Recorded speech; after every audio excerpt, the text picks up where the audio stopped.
Anda menyaksikan Kompas Update, Saudara, bersama saya, Elgin Fridianto. Tali penggerak bendera tersangkut saat upacara peringatan HUT ke-80 Republik Indonesia di Kota Padang Sidimpuan, Sumatera Utara Paskibraka Menangis usai meninggalkan lapangan upacara.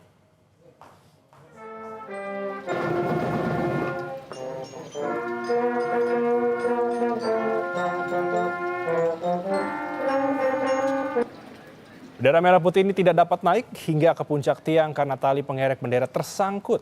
Peristiwa ini terjadi saat upacara bendera di Stadion HM Nurdin, Kota Padang Sidimpuan, Sumatera Utara. Usai lagu Indonesia Raya dinyanyikan, petugas lantas memperbaikinya.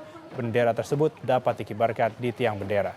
Isak tangis pun pecah pada saat seluruh pasukan pengibar bendera meninggalkan lapangan upacara lantaran kecewa atas kejadian tersebut.